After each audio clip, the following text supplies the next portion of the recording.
The flash of the camera caught me mid-laugh, my champagne glass raised in celebration.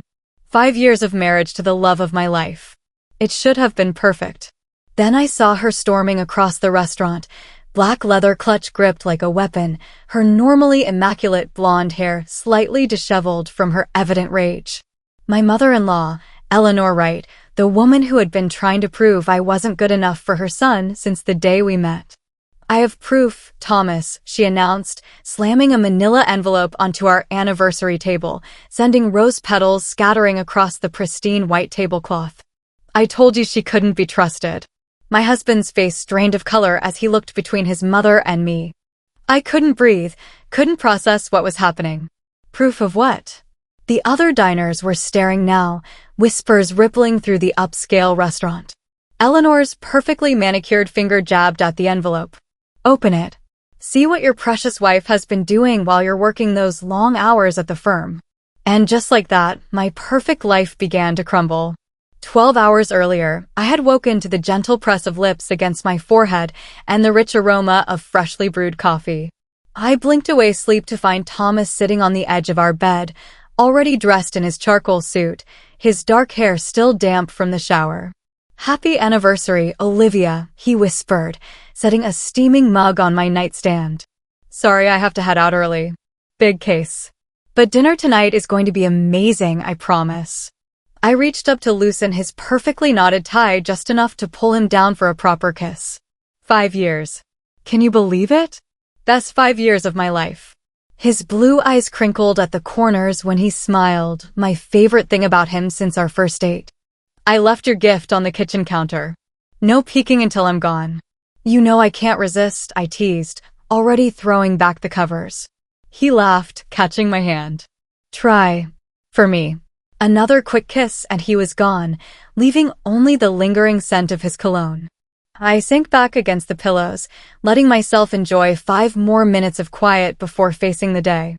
Our apartment was peaceful in the morning light, the result of years of carefully blending our styles into something that was uniquely ours. Modern clean lines that Thomas preferred softened by the colorful textiles and art I'd brought into our shared life. Thomas hadn't been wrong about the big case he was working on. As a junior partner at one of Boston's most prestigious law firms, he'd been putting in 70-hour weeks for months. I'd seen the toll it was taking, the late nights, the stress lines forming around his eyes. This anniversary dinner wasn't just a celebration of our marriage, it was a much-needed break from the relentless pressure. When I finally made my way to the kitchen, the gift was waiting as promised, a small blue box with a cream-colored ribbon. Inside was a delicate gold bracelet with 5 tiny emerald charms. The note read, "1 emerald for each incredible year with you. Forever yours, T." The color matched the earrings he'd given me on our first date, the ones his mother had sneered at when she'd first noticed them. Costume jewelry? I thought attorneys had better taste. That comment had set the tone for our entire relationship. Eleanor Wright had made no secret of her disappointment when Thomas had chosen me. She'd had a different future mapped out for her only son, preferably one that involved the daughter of one of her country club friends. Instead, he'd fallen for me, an art teacher from a middle-class family with no social connections worth mentioning. Our wedding day had been a battleground of passive-aggressive comments and thinly veiled disapproval. "White is such a bold choice for you, dear," she'd said while examining my dress, the implication clear in her tone. Thomas had heard and pulled me away, whispering, "You're the most beautiful bride in the world," in my ear. We'd been a united front that day and for most of our marriage. But lately, with his increased workload, the cracks had started to show. Eleanor's weekly lunches with her son had turned into strategy sessions about my perceived failings. "Olivia still hasn't redecorated that dreadful living room? I know a wonderful interior designer." Or, "Has Olivia considered a position at a private school? The pay is better, and the connections would be so valuable for your future." Each time, Thomas defended me, but I could see the exhaustion in his eyes when he came home. He was tired of being caught between us, and I was tired of being the reason for his conflict. I had been hoping our anniversary would be a reset, a reminder of why we chose each other and the life we were building together. I slipped on the bracelet, admiring the way the emeralds caught the light, and got ready for work. Despite Eleanor's opinions, I loved my job teaching art at a public high school. Today was a special day, the installation of our spring art showcase, featuring work from every student in my program. I'd been organizing it for months, staying late several nights a week to ensure everything was perfect. It was the kind of dedication Eleanor dismissed as playing with paints, unable to see the impact it had on my students' lives. As I pulled into the school parking lot, I felt a strange prickle of awareness, like I was being watched. I glanced around but saw nothing out of the ordinary, just the usual morning bustle of students and staff arriving for the day. Shaking off the feeling, I gathered my bags and headed inside. The school's main corridor had been transformed into a gallery space. Student volunteers were already placing the final pieces of artwork on the display panels when I arrived. Among them was Jason, the assistant principal, who had been instrumental in getting administrative approval for the showcase. "Morning, Olivia," he called out, waving me over. "We're almost set up. What do you think?" I surveyed the display, pride swelling in my chest. "It's incredible. The students have outdone themselves this year." "Thanks to your guidance," Jason said, giving my shoulder a quick, friendly squeeze. "Hey, the district arts coordinator called this morning. She can't make the official opening tomorrow, but she wants to stop by today to see everything." "I hope that's okay." Of course, I nodded, though my mind was already racing through a mental checklist of last-minute adjustments. "When will she be here?" "Around lunch. I can stay and help if you need me to." "That would be great, actually. There are a few pieces in my classroom that still need to be brought down." Throughout the morning, that strange feeling of being watched persisted. Once, between classes, I caught a glimpse of someone quickly turning away when I looked up, a woman I didn't recognize. But the school often had substitutes and parent volunteers, so I dismissed it as paranoia. At lunch, Jason helped me bring the remaining artwork from my classroom. We were arranging the final pieces when the arts coordinator arrived. The three of us walked through the exhibit, discussing the students' techniques and growth. I was explaining the concept behind a particularly moving collection of portraits when Jason's hand brushed against mine as we both gestured toward the same painting. It was completely innocent, the kind of accidental contact that happens every day, but I noticed the woman I'd seen earlier watching us from the end of the hallway. The coordinator was impressed with the showcase, promising additional funding for next year's program before she left. Jason and I celebrated with a quick high five that turned into a brief hug. "This is going to change things for a lot of these kids," he said, genuine emotion in his voice. "Scholarships, portfolio development, you've opened doors for them." "We did it together," I reminded him. "I couldn't have pulled this off without your support." He shook his head. "This was all you. Your passion for these students and their art is what made this happen." He checked his watch. "I should get back to my office. I've got a parent meeting in 10 minutes. Will you be okay finishing up here?" "Absolutely." "And Jason?" "Thank you, really." After he left, I made a few final adjustments to the lighting and signage. As I was gathering my things to head back to my classroom, my phone buzzed with a text from Thomas. "Can't wait for tonight. Le Bernardine at 7. Love you." I smiled, texting back a heart emoji before slipping my phone into my pocket. Despite the strange unease I'd felt throughout the day, excitement for our anniversary dinner bubbled up inside me. 5 years deserved to be celebrated in style, and Thomas had managed to get a reservation at one of the most exclusive restaurants in the city. The rest of the afternoon passed in a blur of classes and last-minute showcase details. When the final bell rang, I gathered my belongings quickly, wanting to get home with enough time to get ready for dinner. As I walked to my car, I once again had that prickling sensation of being watched. This time, when I turned, I caught a clear glimpse of a woman hurriedly getting into a silver sedan a few spots away. Something about her seemed vaguely familiar, but I couldn't place her. The drive home was filled with nervous anticipation.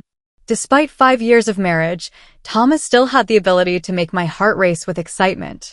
I'd bought a new dress for the occasion, an emerald green sheath that matched my new bracelet and those first earrings. It was more sophisticated than my usual style, something I hoped even Eleanor would approve of if she ever saw it. At home, I took my time getting ready, indulging in a long shower and carefully applying makeup. I left my dark hair down in loose waves, the way Thomas preferred it. When I finally slipped on the dress and stepped back to look in the mirror, I felt beautiful and confident. The woman reflected back at me had grown so much from the nervous bride of 5 years ago. The doorbell rang just as I was fastening my earrings. Frowning, I checked the time, too early for Thomas to have sent a car service. When I opened the door, I was shocked to find Eleanor standing there, her expression tight with controlled anger. "Eleanor, what are you doing here?" I stepped back, instinctively making room for her to enter despite my confusion.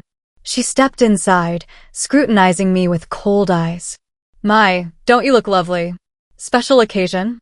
"It's our anniversary," I said carefully. "Thomas and I are having dinner at Le Bernardin." "Yes, I'm aware," she said, her tone clipped. "Thomas mentioned it during our lunch last week. I'm actually glad I caught you before he arrived." She set her purse down on the entryway table with deliberate precision. "We need to talk, Olivia." A knot of dread formed in my stomach. "About what?" "About your extracurricular activities." She spoke the words like an accusation. "I always knew you weren't good enough for my son, but I never thought you'd be unfaithful." The accusation was so absurd that for a moment I could only stare at her. "What are you talking about?" "Don't play innocent," she snapped. "I have proof." "Proof of what, exactly?" I asked, struggling to keep my voice level. "There's nothing to prove because I've done nothing wrong." Eleanor's lips curved into a cold smile. "We'll let Thomas be the judge of that." She glanced at her watch. "He should be leaving the office about now.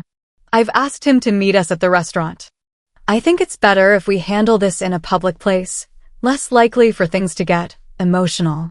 "You had no right to insert yourself into our anniversary dinner," I said, anger finally breaking through my shock. "Whatever you think you know." "I know what I've seen," she interrupted. "And what my investigator has documented." "Investigator." The word hit me like a physical blow. "You had me investigated?" She lifted her chin, defiant. "I have a responsibility to protect my son. When I noticed how often you were staying late at that school, I became concerned. Thomas works such long hours, it would be all too easy for you to take advantage." Suddenly, the woman in the silver sedan made sense. The feeling of being watched hadn't been paranoia after all. "You had someone spy on me?" The violation was staggering. "How dare you?" "How dare I?" Eleanor laughed, a brittle sound without humor. "How dare you betray my son with that administrator you've been so cozy with?" "Jason?" I gasped. "He's my colleague and friend. There's absolutely nothing inappropriate between us. The photographs suggest otherwise." She patted her purse meaningfully. "Quite damning, actually. The lingering touches, the private meetings in your classroom, the hugs. Thomas deserves to know the truth." My hands were shaking with a mixture of rage and disbelief. "There is no truth to tell because nothing happened. You've manufactured this entire situation because you've never accepted me." "I accepted that Thomas chose you," Eleanor said, each word precise. "I never accepted that you were worthy of him." She checked her watch again. "We should go. I've arranged to meet Thomas at the restaurant in 45 minutes. I'll drive." "I'm not going anywhere with you," I said firmly. "This is insane." "I'm calling Thomas." "Go ahead," she challenged. "Tell him whatever you want. But I'll be showing him the evidence either way. Wouldn't you rather be there to defend yourself?" My mind raced, trying to process what was happening. If I called Thomas now, he'd hear the panic in my voice. Eleanor would twist that, make it seem like guilt. If I went with her, at least I'd be present when she made her accusations. I could defend myself, make Thomas see the truth. "Fine," I said finally. "But I'm driving myself." The drive to Le Bernardin was a blur of anxiety and anger. How had a day that started so perfectly spiraled into this nightmare? I tried to imagine how the photographs might look, innocent moments captured and framed to suggest something sinister. Would Thomas believe them? Would he doubt me after 5 years of marriage? As I pulled into the restaurant's valet line, I saw Eleanor already stepping out of her car ahead of me. She didn't wait, striding purposefully toward the entrance with her purse, containing her so-called evidence, clutched tightly.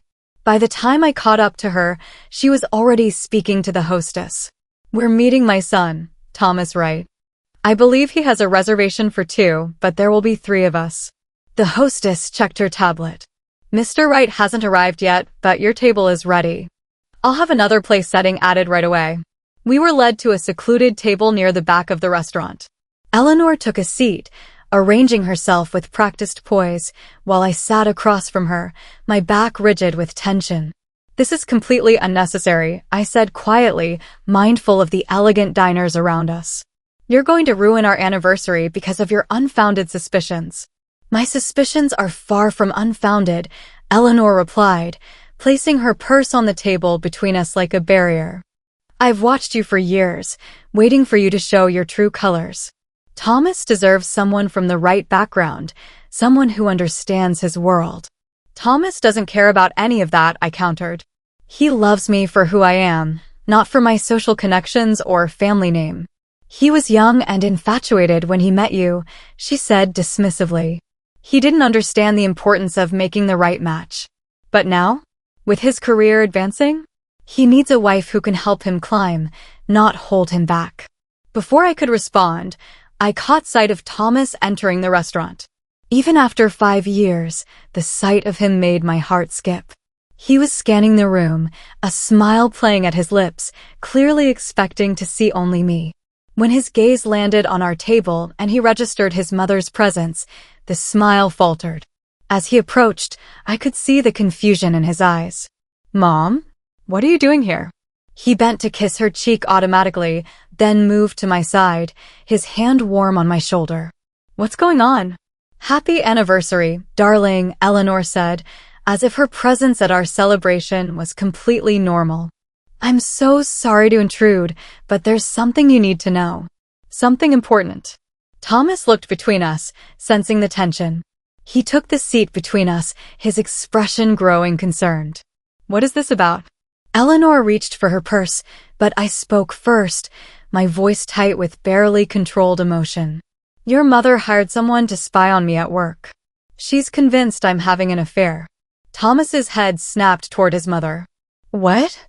Tell me that's not true." "I hired a private investigator because I was concerned," Eleanor clarified, her tone reasonable. "And my concerns were justified." She withdrew a manila envelope from her purse and placed it on the table. "See for yourself." Thomas stared at the envelope but didn't touch it. "This is insane." "Mom, why would you do this?" "Because I love you," she said simply. "Because I've watched Olivia change you, pull you away from your family, your responsibilities. And now she's betraying you with some man at her school." "Jason is the assistant principal," I explained quickly. "We've been working together on the spring showcase. There is absolutely nothing romantic between us." "The pictures tell a different story," Eleanor insisted, pushing the envelope closer to Thomas. A waiter approached, champagne bottle in hand. "Good evening. I believe you ordered champagne to be waiting at the table? A celebration, yes?" The 3 of us fell silent, the moment surreal in its awkwardness. Finally, Thomas nodded. "Yes, it's our anniversary." "Wonderful. Congratulations." The waiter expertly opened the bottle and poured 3 glasses, oblivious to the tension. "I'll give you a few minutes with the menus." As soon as he walked away, Thomas turned to his mother. "I can't believe you would do this. Today of all days." "Open the envelope," Thomas, Eleanor urged. "You deserve to know the truth." Thomas looked at me, his eyes searching. "Olivia?" "I have nothing to hide," I said, meeting his gaze steadily. "But your mother has violated my privacy in an unforgivable way. Whatever is in that envelope is a deliberate misrepresentation." After a long moment, Thomas picked up the envelope and opened it. Inside were several glossy photographs. I watched his face as he examined each one, my heart pounding so loudly I was sure the entire restaurant could hear it. The first showed Jason and me talking closely over a piece of student artwork, our heads bent together. The second captured the moment his hand had brushed mine while gesturing toward a painting. Another showed the congratulatory hug after the arts coordinator's visit. All innocent moments, but photographed from angles that suggested intimacy, secrecy. Thomas flipped through them slowly, his expression unreadable. Eleanor watched him with hungry anticipation, waiting for the reaction she'd engineered. I held my breath, suddenly unsure. The photographs did look damning when viewed without context. When he finally looked up, his eyes were hard in a way I'd never seen before. But it wasn't me he was looking at, it was his mother. You've gone too far this time, he said, his voice dangerously quiet. Eleanor blinked, clearly not expecting this reaction. I did this for you, Thomas. To open your eyes. My eyes are wide open, he said, gathering the photographs and shoving them back into the envelope. I see exactly what this is. Another attempt to control my life, to undermine my marriage. But the pictures show my wife working with a colleague, Thomas interrupted. Nothing more. You're being naive, Eleanor insisted. The body language, the private meetings. Stop. Thomas held up his hand. Just stop. Do you know what Olivia has been staying late at school for? The Spring Showcase. A project that's going to help dozens of students get into art programs with scholarships. She mentioned it to you at Easter, but you clearly weren't listening. Eleanor's mouth tightened. You're choosing to ignore the evidence because you don't want to see the truth. No, Mother. You're manufacturing evidence because you don't want to accept my truth. Thomas's voice had taken on a finality I'd never heard before. I love Olivia. I chose her. I will always choose her. Thomas, Eleanor began, a note of panic entering her voice. I've respected you my entire life, he continued, cutting her off. I've tolerated your criticisms of Olivia, your thinly veiled insults, your attempts to drive a wedge between us. I've made excuses for your behavior because you're my mother and I love you. But this? Having my wife followed? Creating this fiction to try to destroy my marriage? It's unforgivable. I was protecting you, Eleanor insisted, her composure cracking. No, you were protecting the image of me that you created in your head. The son who would marry someone from your social circle, who would live the life you planned out. But that's not who I am, and it's not what I want. The waiter returned, sensing the tension but professionally moving forward. Are you ready to order? Thomas stood abruptly. I apologize, but we won't be dining here tonight. Could you have our cars brought around? Of course, sir. As the waiter walked away, Thomas turned to his mother. I think you should go home. Eleanor's face had gone pale. Thomas, please. We'll talk later, he said firmly. When I'm not so angry. But right now, I need you to leave. This is my anniversary, and I'm going to celebrate it with my wife. For a moment, I thought Eleanor would argue further. But something in Thomas's expression must have convinced her of his resolve. She gathered her purse and stood, dignity reassembling itself around her like armor. I only wanted what was best for you, she said, her voice small. I know what's best for me, Thomas replied. I've known for 5 years. Without another word, Eleanor walked away, her shoulders rigid with hurt pride. We watched her go, the silence between us heavy with unspoken thoughts. When she was out of sight, Thomas slumped back into his chair, running a hand over his face. I am so sorry, he said finally, reaching for my hand across the table. I had no idea she would do something like this. I knew she didn't like me, but this. I shook my head, still processing the magnitude of Eleanor's actions. How could she think I would ever cheat on you? She couldn't, Thomas said simply. This wasn't about you being unfaithful. It was about her finding any excuse to break us up. He squeezed my hand. But she doesn't know what we have. The valet appeared at our table, offering the claim tickets for our cars. Thomas thanked him and turned back to me. I know this isn't the anniversary I promised you. None of this is your fault, I assured him. But where do we go from here?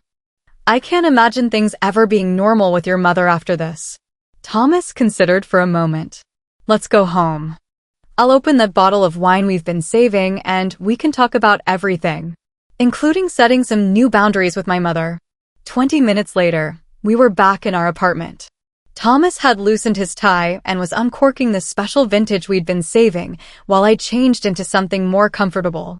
When I returned to the living room, he had poured 2 glasses and was sitting on the couch, the envelope of photographs on the coffee table in front of him. I sat beside him, accepting the glass he offered. Are you really okay? He took a long sip of wine before answering. No. I'm angry. I'm disappointed. I'm embarrassed that my mother would treat you this way. He set his glass down and took my hand. But I'm also incredibly grateful that you're my wife and that we're strong enough to get through this. It was scary for a minute there, I admitted. When you were looking at those pictures, I wasn't sure what you were thinking. I was thinking about how many times I've dropped by your classroom unannounced and seen you working with Jason or other colleagues. How passionate you get about your students and their art. How that passion is one of the things I love most about you.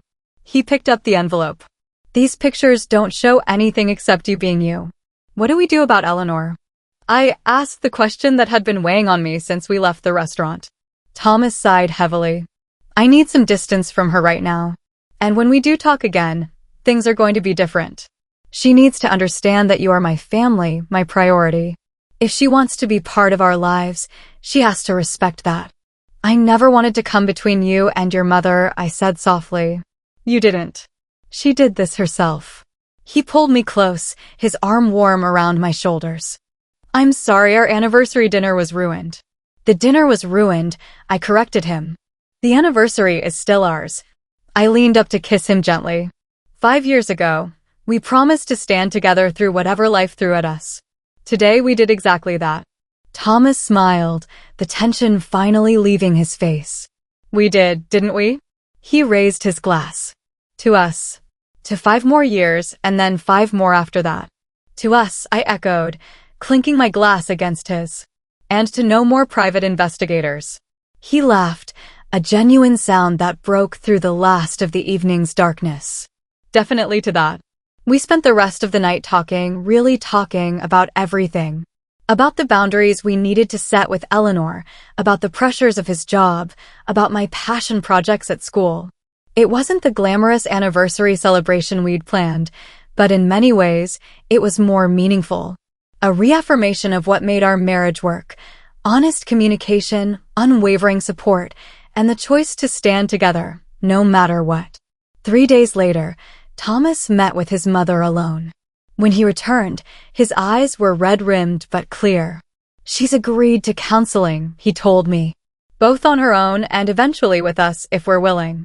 She knows she crossed a line she can't uncross, but she wants to try to make amends. Do you think she means it? I asked cautiously. I think she's scared of losing me, which is a powerful motivator.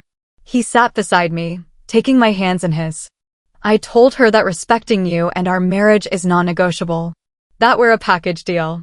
And if she can't do that, then she won't be part of our lives, he said simply. I hope it doesn't come to that, but I won't let her hurt you again. It would take time to heal the wounds Eleanor had inflicted. Trust, once broken, doesn't mend overnight. But as Thomas and I faced the challenge together, I found myself strangely grateful for the crisis. It had forced a long-overdue confrontation, brought hidden tensions to light, and ultimately strengthened the foundation of our marriage. Life is rarely as neat and tidy as we'd like it to be. Relationships, even the best ones, require constant work and renegotiation. But standing in our truth, choosing each other day after day, that's what makes the difficult moments worthwhile. 5 years down, a lifetime to go. And I wouldn't have it any other way.